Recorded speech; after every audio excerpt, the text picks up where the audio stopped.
الله الرحمن الرحيم يا أيها الذين آمنوا اتقوا الله وكونوا مع الصادقين بارك الله لنا ولكم في القرآن العظيم ونفعنا وإياكم بالآيات والذكر الحكيم اللهم علمنا ما ينفعنا وانفعنا بما علمتنا وزدنا علما اللهم إنا نعوذ بك من علم لا ينفع ومن قلب لا يخشع ومن بطن لا يشبع ومن نفس لا تشبع ومن دعاء لا يستجاب آمين يا رب العالمين.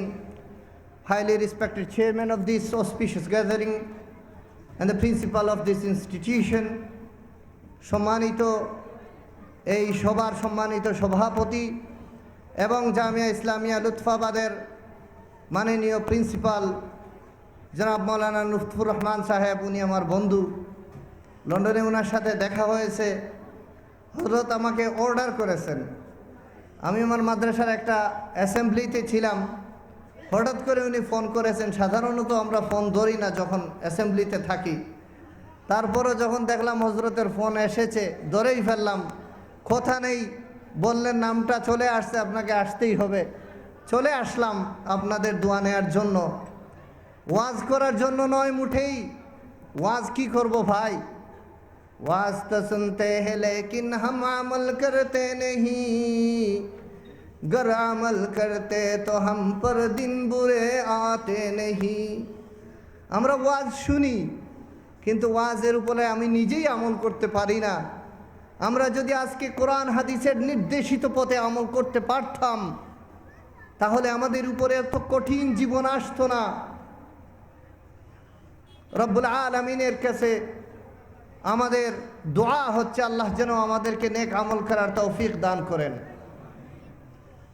মুহতারাম হাজিরিন, রব্বুল আলামিনের ইহসান, দয়া আর মায়া, আল্লাহ রব্বুল আলামিনের কনস্ট্যান্ট মার্সি, যেটা কাউন্ট করে গণনা করে শেষ করা যাবে না। রব্বুল আলামিন আমাদেরকে মানুষ বানিয়েছেন। কবি বলেছিলেন, আদমিয়ত দাদায়ে বাজম মুসলমান কর দায়ে, আয়ে খুদা কুরবাশু আম ইহসা বর ইহসা কর দায়ে। হে আল্লাহ, তুমি আমাদেরকে মানুষ বানিয়েছো, আর শুধু মানুষ বানিয়েই তুমি আমাদেরকে রেখে দেও নাই, তুমি মুহাম্মদুর রাসূল সাল্লাল্লাহু আলাইহি ওয়াসাল্লামের উম্মত বানিয়েছো। রব্বুল আলামিনের এত বড় রহমতের কি শুকরিয়া আমরা আদায় করতে পারি। এক আরবি কবি বলেছিলেন যে, ওয়ালাউ আন্না লি ফি কুল্লি মানবাতি শারাতিন লিসানান লামাস্তাওফাইতু বিওয়াজিব হামদিহি। রব্বুল আলামিন যদি আমাদের শরীরের প্রতিটি পশমে পশমে একটা করে জিহ্বা দিতেন, আর যদি জীবনের 24/7 আওয়ার্স যদি আমরা স্পেন্ড করতাম আল্লাহ আল্লাহ জিকির করে, তারপরেও আমরা রব্বুল আলামিনের শুকরিয়া আদায় করে শেষ করতে পারবো না। এটাই জীবনের চরম বাস্তবতা। আল্লাহ রব্বুল আলামিন বলেন, ওয়াইদ ক্বালা রাব্বুকা লিল মালাইকা ইন্নী জাইলুন ফিল আরদি খলিফা। ফেরেশতা, আল্লাহ বলেন, ফেরেশতা কুলকে অ্যাড্রেস করে রব্বুল আলামিন বলেন, আমি জমিনে খলিফা বানাবো। তখন ফেরেশতারা বলেছিলেন যে, নাহনু নুসাব্বিহু বিহামদিকা ওয়া নুকদ্দিসু লাক। হে রব্বুল আলামিন, আমরা নুসাব্বিহু বিহামদিক, আমরা আপনার তাসবিহ করি আপনার প্রশংসা সহকারে। আল্লাহর প্রশংসা করা অর্থাৎ কেউ যদি বলে আলহামদুলিল্লাহ, অর্থ হচ্ছে সে আল্লাহর প্রশংসা করলো। এখন কেউ যদি বলে সুবহানাল্লাহ, আল্লাহর তারিফ করলো, তাহলে আল্লাহর তারিফে আল্লাহর প্রশংসার প্রয়োজনটা কি? প্রশংসার প্রয়োজন এই জন্য যে আমরা প্রশংসা কিভাবে করব আল্লাহর। রব্বুল আলামিন যদি আমাদেরকে জিহ্বা দিতেন না তাহলে আলহামদুলিল্লাহ বলার আমাদের সুযোগ হতো না। রব্বুল আলামিন যদি আমাদের বডির মধ্যে এনার্জি না দিতেন তাহলে সুবহানাল্লাহ বলার সুযোগ হতো না। রব্বুল আলামিন যদি আপনাকে আমাকে আজকে এই মজলিসে আসার তৌফিক না দিতেন তাহলে এখানে আসা সম্ভব হতো না। হাদিসের মধ্যে মুহাম্মদুর রাসূল সাল্লাল্লাহু আলাইহি ওয়াসাল্লাম বলেছেন, ইন্নাল্লাহা তাবারাকা ওয়া তাআলা ইউতি দুনিয়া মান ইউহিব্বু ওয়া মান লা ইউহিব্বু ওয়া লা ইউহিব্বুদ-দীনা ইল্লা মান ইউহিব্ব। রব্বুল আলামিন দুনিয়া যাকে পছন্দ করেন তাকেও দান করেন, আর যাকে পছন্দ করেন না তাকেও দান করেন। ইউকে, আমেরিকা এবং ওয়ার্ল্ডের ডেভেলপ কান্ট্রিজের মধ্যে আমরা যখন থাকাই, তখন দেখা যায় অনেক কাফির, কুফফার, নাসারা, খ্রিস্টান, ইহুদি, হ্যাঁ, তারা দেখা যায় ভালো ভালো গাড়ি দৌড়ায়, সুন্দর ঘরের মালিক, কিন্তু তারা দ্বীনের মালিক নয়। সুবহানাল্লাহ বলার তার জীবনে তৌফিক হয় নাই, আলহামদুলিল্লাহ সে বলতে পারে না। আজরাইল যখন তার ঘাড়ে ধরে বলবেন চলো সময় শেষ, তখন সে বলতে পারবে না ইয়া আল্লাহ ইরহাম আলাই, হে আল্লাহ আমাকে রহম করো। সে তো আল্লাহ চিনে না, সে তো রহমান চিনে না, সে রহিম চিনে না, সে করিমের সাথে পরিচিত হয়নি জীবনে। সে কাকে আল্লাহ বলে ডাক দেবে, কার কাছে রহমত চাবে, কার দয়ার প্রার্থনা করবে? একমাত্র আপনি আমি, যাকে রব্বুল আলামিন মুমিন বানিয়েছেন, আমাদের পক্ষেই সম্ভব আমরা হাত উঠাইয়া বলতে পারি ইলাহি গরকে দরিয়া গুনাহাম তুই দানি ওয়া খুদ হস্তি গওয়াহাম। একমাত্র এলাহি বলার তৌফিক যে আল্লাহ আপনাকে দিয়েছেন, আমাকে দিয়েছেন, ইয়া আল্লাহ, ইয়া রহমান, রব্বানা বলার যে তৌফিক দিয়েছেন, এই শুকরিয়াটা সারা জীবন যদি করতে চাই তারপরেও করা হবে না। My brothers and specially the young brothers, এখানে যারা ছোট ভাইয়েরা আছে, সুবহানাল্লাহ, আল্লাহ যে আপনাকে আমাকে মুসলমান বানিয়েছেন এর শুকরিয়া আদায় করে শেষ করা যাবে না। তাই কবি বলেছিলেন, আদমিয়ত দাদায়ে বাজম মুসলমান কর দায়ে, আয়ে খুদা কুরবাশু আম ইহসা বর ইহসা কর দায়ে। রব্বুল আলামিন প্রথমে তো আপনি আমাদেরকে মানুষ বানিয়েছেন এবং সাথে করে আপনি আমাদেরকে মুহাম্মদুর রাসূল সাল্লাল্লাহু আলাইহি ওয়াসাল্লামের উম্মত বানিয়েছেন। এর শুকরিয়া আমরা জীবনে কখনো আদায় করতে পারবো না। আল্লাহ যেহেতু এত বড় ইহসান করলেন আপনাকে আমাকে, আমাদেরকে ঘাড়ে কিছু দায়িত্বও আছে। আর সেই দায়িত্বটা কি? ইয়া আইয়ুহাল্লাযীনা আমানুত্তাকুল্লাহ, তাকওয়া অর্জন করো। সহজ সরল অনুবাদ তাকওয়ার অর্থ হচ্ছে, মনে করেন আজকের এই প্রোগ্রামটা, সম্পূর্ণ প্রোগ্রাম ভিডিও রেকর্ডিং করা হচ্ছে। এখন যদি এখানে ভিডিও রেকর্ডিং করা হয়, ক্যামেরা যদি আপনার মুখের দিকে তাকানো হয়, ফেস করা হয়, তখন আপনি কি করবেন?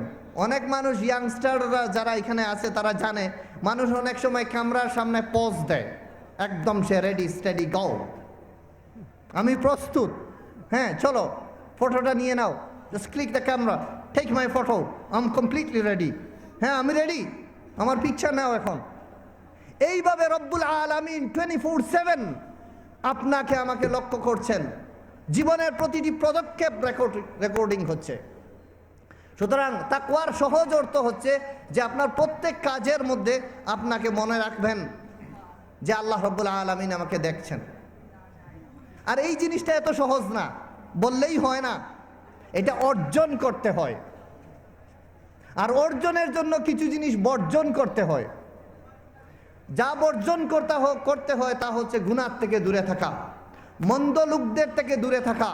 আর যা অর্জন করতে হয় তা হচ্ছে কুনু মা'আস সাদিকিন, নেককার উলামা, সুলাহা, হুফাজ, তাদের কাছে থাকা। আল্লামা শেখ সাদি রহমতুল্লাহি আলাইহি খুব সুন্দরভাবে এই বিষয়টাকে উপস্থাপন করেছিলেন। এক জায়গায় বলেন যে এক ব্যক্তি হঠাৎ করে এক মুষ্টি মাটি নিয়ে নিল রাস্তার থেকে। রাস্তার মাটির মধ্যে সে ঘ্রাণ নিয়ে দেখলো অত্যন্ত সুগন্ধি। সে বলল, গিলে খুশবু এ দর হাম্মামে বুদে রসি দস দস্তে মাহবুবে বদস্তম বদু বদু গুফতা কে মিশকে ইয়া আবিরি কে আজদিলে দিলাওয়ে যে তুমস্তম বদু গুফতম। সে বলল, সে মাটির মধ্যে যখন সুগন্ধি আসলো, সে জিজ্ঞেস করলো, হে মাটি, তোমার মধ্যে এত সুগন্ধি কোথায় থেকে আসলো? তুমি কি মাস্ক, মৃগনাবি, কোনো সুগন্ধি আতর নাকি? সে বলল না। বধু গুফতম, সে বলে উঠল যে আমি গিলে নাচি জেবুদম, আমি কিচ্ছু না, আমি মাটি। ওয়ালাকিন মুদ্দাতে বাগুল নিশাস্তম, কিন্তু আমি কিছুদিন ভালো লোকদের কাছে ছিলাম। জামালে হাম নিশিদর মন্নাসর করদ ওয়াগরনা মন হামা খাকম কে হস্তম, আমি কিছুদিন ভালো লোকদের কাছে ছিলাম, আলেমদের কাছে ছিলাম, সুলাহাদের কাছে ছিলাম, সিদ্দিকিনদের কাছে ছিলাম, কোরআনের হাফিজের কাছে ছিলাম, দায়ের কাছে ছিলাম, যার দরুন আমার মধ্যে এই সুন্দর ঘ্রাণ, যেভাবে মাটি ফুলের কাছে থাকলে ফুলের ঘ্রাণ চলে আসে, তার মধ্যে আলেমদের সাথে ভালো লোকদের কাছে যারা থাকে তাদের মধ্যেও ভালো কিছু গুণ চলে আসে। দেখেন, এক ব্যক্তি এক বুজুর্গকে জিজ্ঞেস করলো যে হজরত আপনার বাড়ি কোথায়, where is your address, where do you live, কোথায় থাকেন, বাড়ি কোথায়, আমাদেরকে জিজ্ঞেস করে না মানুষ বাড়ি কোথায়। যখন জিজ্ঞেস করলো যে আপনার বাড়ি কোথায়, উনি ক্রন্দন শুরু করলেন, কাঁদতে শুরু করলেন। আমি জিজ্ঞেস করলাম তোমার বাড়ি কোথায়, আপনি কাঁদেন কেন, why are you crying, what's the reason behind the crying, আপনি কাঁদেন কেন। উনি বললেন যে কুছ না পুছাই হাম নিশি মেরা নশি মন থা কাহা, আব তো ইয়ে कहना भी মুশকিল है वो গুলশন থা কাহা। একটা ছোট বাচ্চাকে যদি বলা হয় বাবা তোমার বাড়ি কোথায়, সে বলবে তার আব্বার বাড়ি যেখানে, সেখানেই তার বাড়ি, এইটাই না। আমাকে যদি কেউ জিজ্ঞেস করে যে আপনার বাড়ি কোথায়, আমি বলবো বরকতপুরে, কারণ ওইটা আমার বাবার বাড়ি, ওইটা আমার দাদার বাড়ি। আমাদের বাবাকে, আমাদের আসল বাবা হচ্ছেন আদম আলাইহিস সালাতু ওয়াস সালাম। আদম আলাইহিস সালাতু ওয়াস সালামের বাড়ি কোথায়, জান্নাতে। উনি জান্নাত থেকে আসছিলেন দুনিয়ায়, তাহলে আমাদের বাড়ি কোথায়, আমাদের বাড়ি কোথায়, জান্নাতে। এখন জান্নাত থেকে আমরা আসছি এখানে, হ্যাঁ, মধ্যখানে রাস্তা দিয়ে আমরা এখান থেকে যাওয়ার সময় যখন বিশ্বনাথে যাইতে হয়, তারপরে রশিদপুরে, তারপরে সিলেটে, এইভাবে আমরা কিছুদিন আলমে আরওয়াহের মধ্যে ছিলাম। ওখান থেকে আবার মায়ের পেটে আসছি, মায়ের পেট থেকে আবার এই দুনিয়ায় আসছি, এখান থেকে আবার কবরে যাব, কবর থেকে আবার হাসরে যাব, হাসর থেকে হয়তো যাব ঠিক আমাদের আসল বাড়ির মধ্যে, যেটা হচ্ছে জান্নাতুল ফিরদাউস, নতুবা আমরা যাব জাহান্নামে, যেটা হচ্ছে একটা ডাস্টবিন।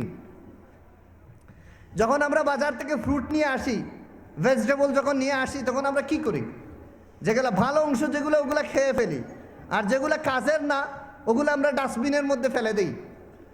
তো জান্নাত থেকে আমরা আসছি, ওইটা হচ্ছে আমাদের আসল বাড়ি। এখান থেকে যদি আমরা কিছু ভালো আখলাক দিনদারি নিয়ে না যেতে পারি, তাহলে আল্লাহ তাবারাকা ওয়া তাআলা আমাদেরকে আর ওই বাড়িতে যেতে দিবেন না। সিকিউরিটি গার্ডরা ওইখানে স্টপ করে দেবে আপনাকে আমাকে যেতে হবে জাহান্নামে। আমরা আল্লাহর কাছে দোয়া করি আল্লাহ যাতে আমাদেরকে জান্নাতুল ফিরদাউস নসিব করেন এবং জাহান্নামের ওই আগুন থেকে আমাদেরকে মুক্তি দান করেন। আর যদি আমরা জাহান্নামের আগুন থেকে মুক্তি পেতে চাই, আসল অ্যাড্রেসে যদি যেতে চাই, তাহলে আমাদেরকে কি করতে হবে? আমাদের করণীয় যা, তা হচ্ছে কয়েকটা করণীয়। এক নম্বর করণীয় হচ্ছে জীবনে কখনো নামাজ ছাড়া যাবে না, জীবনে কখনো নামাজ ছাড়া যাবে না।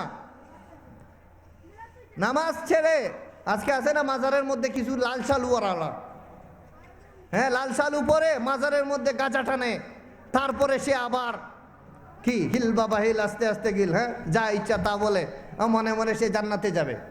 এত সুজা না।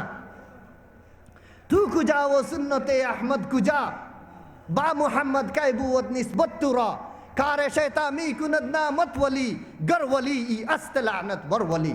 তুমি কোথায়, নবীর সুন্নত কোথায়?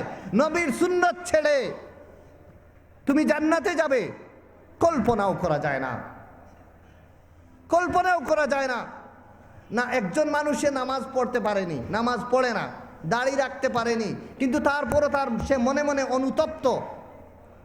সে আল্লাহর কাছে বলে, রব্বুল আলামিন, আমি তোমার গুনাহগার বান্দা, আমার পক্ষে নামাজ পড়া সম্ভব হচ্ছে না, রব্বুল আলামিন আমাকে নামাজ পড়ার তৌফিক দান করো। রব্বি জাআলনি মুকিমাস সালাতি ওয়া মিন যুররিয়্যাতি রব্বানা ওয়া তাকাব্বাল দুআ। সে আল্লাহর কাছে খাদে, দোয়া করে। এই মানুষটার পক্ষে নাজাত পাওয়া সম্ভব আছে।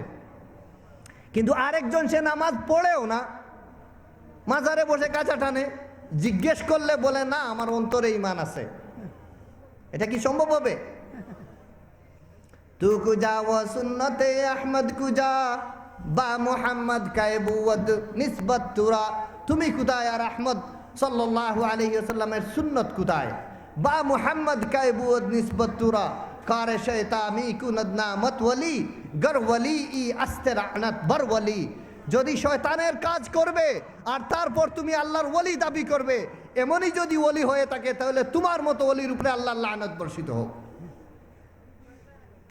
নামাজ ছাড়া যাবে না। 2 নম্বর কাজ যেটা হচ্ছে ভালো লোকদের সঙ্গ দিতে হবে। عن ابي موسى الاشعري رضي الله تعالى عنه ان رسول الله صلى الله عليه وسلم قال انما مثل جليس الصالح وجليس السوء كحامل المسك ونافخ الكير। হযরত রাসূল করিম সাল্লাল্লাহু আলাইহি ওয়াসাল্লাম বলেন, যে মানুষ ভালো লোকের সাথে চলে এবং যে মানুষ মন্দ লোকের সাথে চলে তাদের উদাহরণ হচ্ছে কাহামিলিল মিস্ক ওয়া নাফিখিল কির, আতর বিক্রেতা এবং নাফিখিল কির। আমরা বলি ব্ল্যাক স্মিথ, এখানে কি বলে খামার নাকি, যারা দা ওইগুলা বানায়, হ্যাঁ খামার এবং আতর বিক্রেতার সাথে। আপনি যদি একজন আতর বিক্রেতার কাছে বসেন, যারা ফ্রেগ্রেন্স সেল করে, সুগন্ধি যারা বিক্রি করে, তাহলে কি রাসূল করিম সাল্লাল্লাহু আলাইহি ওয়াসাল্লাম বলেন ইম্মা ইউহদিয়াক, হয়তো সে বলবে ভাই একটু দেখেন তো আতরটা কেমন। হ্যাঁ, তার আতর বিক্রি করার জন্য হলেও আপনাকে কিছু দেবে, নিয়ে দেবে, আহা অনেক ভালো আতরটা। ওয়া ইম্মা আন তাবতাআ মিনহু, অথবা আপনি পাশে দিয়ে যখন যাবেন তখন ভালো ঘ্রাণ লাগবে, তখন আপনি তার থেকে কিনে নেবেন কিছু। ওয়া ইম্মা আন তাজিদা মিনহু রিহান তাইয়্যিবা, আর যদি নাও কিনেন, সে যদি আপনাকে নাও দেয়, তারপরেও কাছে বসার কারণে আপনি সুগন্ধিটা তো অন্তত পাবেন।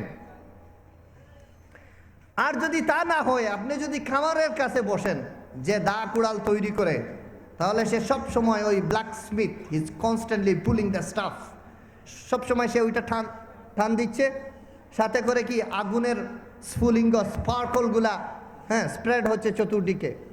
তো আগুনের যে ফায়ার স্পার্কল যেগুলো, এগুলো কিন্তু অনেক কি ভয়ঙ্কর। অনেক সময় আগুন আপনার গায়ে পড়বে, কালো ছাইগুলো আসিয়ে পড়বে আপনার গায়ে। তো রাসূল করিম সাল্লাল্লাহু আলাইহি ওয়াসাল্লাম বলেন, আপনি যদি মন্দ লোকের কাছে থাকেন তাহলে কি হবে, ধীরে ধীরে ধীরে ধীরে আপনার হয়তো তার কাছ থেকে গন্ধ আপনার গায়ে লাগবে, অথবা তার মধ্যে যে মন্দ গুণ ওইগুলো আপনাকে একদম জ্বালিয়ে সালি করে দেবে। এই জন্য আমাদের উচিত, আমাদের শপথ হবে ইব্রাহিমী শপথ। ইব্রাহিম আলাইহিস সালাতু ওয়াস সালাম একটা শপথ করেছিলেন, ইন্না সালাতি ওয়া নুসুকি ওয়া মাহইয়ায়া ওয়া মামাতি লিল্লাহি রাব্বিল আলামিন। ইন্না সালাতি, আমার নামাজ, ইন্না সালাতি ওয়া নুসুকি, আমার কুরবানি, ওয়া মাহইয়ায়া ওয়া মামাতি, আমার জীবন এবং আমার মরণ, প্রত্যেকটা জিনিস হবে একমাত্র আল্লাহ রাব্বুল আলামিনের জন্য। আর এইটা যদি অর্জন করতে হয় তাহলে ইব্রাহিম আলাইহিস সালাতু ওয়াস সালামের সাথে থাকা চাই, ইসমাঈল আলাইহিস সালাতু ওয়াস সালামের সাথে থাকা চাই, নূহ আলাইহিস সালাতু ওয়াস সালামের সাথে থাকা চাই, মুহাম্মাদুর রাসূল সাল্লাল্লাহু আলাইহি ওয়াসাল্লামের সাথে থাকা চাই। তাদের সাথে থাকা সম্ভব এখন না। তাদের সাথে থাকা সম্ভব না হলেও মুহাম্মাদুর রাসূল সাল্লাল্লাহু আলাইহি ওয়াসাল্লামের সুন্নাহগুলো আমাদের মধ্যে রেখে গেছেন। উলামায়ে কেরাম সেই সুন্নতগুলোর উপর আমল করে আমাদেরকে দেখিয়ে দিচ্ছেন। আখিল্লাইন শাত্তাল হাবিবু ওয়া দারুহু ওয়া আজ্জা তালাকিহি ওয়া নাআত মানাজিলুহু ফাতাকুম আন তাবসুরুহু বিআইনিকুম ফামা ফাতাকুম ফাহাদিহি শামাইলুহু। হ্যাঁ হ্যাঁ আমার বন্ধু, শাত্তাল হাবিবু ওয়া দারুহু, সেই দুস্থ মুহাম্মাদুর রাসূল, সবার ভিতরে নবীর প্রেম আছে তো? অবশ্য আছে। আল্লাহুম্মা শাহাদ ইন্নানা নুহিব্বু নাবিয়্যাক ওয়া কিতাবাক ওয়া নু'মিনু বিল আখিরা আল্লাহুম্মা আরযুক লানা জান্নাতাল ফিরদাউস। বলেন আমিন ইয়া রাব্বাল আলামিন। সেই নবী যদিও আমাদের কাছে নাই, নবীর সুন্নাহ আছে, আর নবীর সুন্নাহর উপর যদি আমল করতে হয় তাহলে এই উলামায়ে কেরামের সাথে আমাদেরকে সম্পর্ক রাখতে হবে। আজকে আমরা এমন এক যুগের মধ্যে আসি যারা বলবে আলেমদের কাছে যাইও না, ওরা জঙ্গি। কোরআন পড়ার কারণে ওরা জঙ্গি হয়েছে। কোরআন পড়ে সে দুষ করেছে, হাদিস পড়ে সে দুষ করেছে, কোথাও কোনো মাদ্রাসায় পাইছেন কোনো জঙ্গি? কখনো? আলেম থেকে মানুষকে দূরে রাখার ষড়যন্ত্র চলছে। যদি আলেম থেকে দূরে থাকতে চান তাহলে আল্লাহ থেকে দূরে থাকা হবে। সুতরাং জীবনের যা কিছু আছে, জীবনে শপথ থাকবে যে রব্বুল আলামিন আমাদেরকে যাতে মাদ্রাসা মসজিদের সাথে সম্পৃক্ত রাখো। মাদ্রাসায় ঢুকছেন আপনি, আপনার টাকা নাই, শুধু টাকা দিতে হয় না, টাকা দিতে হয় না, মাদ্রাসার পক্ষে কথা বলবেন, হাফিজ সৃষ্টি করার সুযোগ করে দেবেন। মাদ্রাসায় ঢুকছেন, মাদ্রাসার ভিতরে এক জায়গার মধ্যে আপনার রবিশ দেখছেন, হ্যাঁ ময়লা আছে, এটা ক্লিন করেন, এটা আপনার নাজাতের উসিলা হয়ে যেতে পারে। মাদ্রাসার ছাত্রর খেদমত করেন, কারণ ওরা কারা? আকরিম বিকৌমিন আকরামাল কোরআন, যাদের ভিতরে কওমুন ইখতারাল্লাহু কুলুবাহুম, যাদের অন্তরকে রব্বুল আলামিন তার কোরআন রাখার জন্য নির্বাচন করেছেন। একটা ছোট্ট হাফিজ কোথাও যদি দেখেন তাকে সম্মান দেন, কারণ কি? রব্বুল আলামিন তার সিনাটাকে তার কোরআন রাখার জন্য কবুল করেছেন। আল্লাহ যদি একটা বাচ্চার, ছোট্ট হাফেজ বাচ্চার অন্তরকে তার কোরআন রাখার জন্য কবুল করেন, এর চেয়ে বড় কিছু আর হতে পারে? আর সেই বাচ্চা যে মাদ্রাসা থেকে হবে, যেই মসজিদ থেকে হবে, যেই উলামাদের মেহনতের বিনিময়ে হবে, এবং যে সমস্ত সাধারণ জনগণের, হ্যাঁ খেটে খাওয়া মানুষের, আমি এখনো জানেন আমরা ইউরোপে থাকি যেখানে টাকা পয়সার কোনো অভাব নাই, কিন্তু আমার যে কথাটা বারবার মনে আসে, সেই ছোট্টবেলায় গহরপুর মাদ্রাসার ওয়াজে থাকতাম, শেখুল হাদিস আল্লামা নুরউদ্দিন আহমদ গহরপুরি রহমতুল্লাহি আলাইহি রহমাতান ওয়াসিআ হজরতের হাতে আমি দেখতাম আমাদের বাড়ির মায়েরা ছোট ছোট কদু, সামান্য সামান্য উড়ি এবং সামান্য মুরগের ডিম, ওইগুলা দিয়ে মাদ্রাসাগুলাকে সাপোর্ট করতেন, সহযোগিতা করতেন। আমি আজও অন্তর থেকে এই জিনিসগুলা মনে রাখি। আমার মন আজও চায় যে এই জিনিসগুলা দেখি। মানুষের আন্তরিকতার বিনিময়ে এই মাদ্রাসাগুলা প্রতিষ্ঠা হয়েছে। এই মাদ্রাসাগুলার পিছনে জান দিয়ে খেদমত করা আমাদের ঈমানি দায়িত্ব। যদি আপনি আমি খেদমত করতে পারি, যদি খেদমত করতে না পারি, কোনো অসুবিধা নাই। আপনি খেদমত করবেন না, আল্লাহর মসজিদ, আল্লাহর ঘর আটকাইয়া থাকবে না।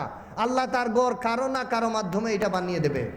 কিন্তু আপনি যদি রাখতে পারেন, নিজেকে জড়িয়ে রাখতে পারেন, এটা হবে আপনার আমার কামিয়াবি। সময় শেষ।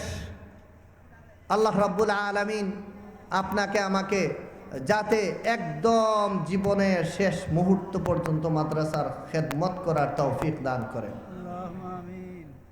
রব্বুল আলামিন আমাদের এই মেহনতগুলাকে আপনি কবুল করুন। রব্বুল আলামিন আজকে এখানে যারা মুরব্বী, যারা বাচ্চা, যারা উপস্থিত আছেন, রব্বানা ইয়া আল্লাহ তাদেরকে কবুল করে নেন। ইয়া আল্লাহ অনেক মানুষ হয়তো মুসিবতে আছেন, তাদের মুসিবতকে দূর করে দেন। আমার আব্বা হযরতুল আল্লাম আব্দুল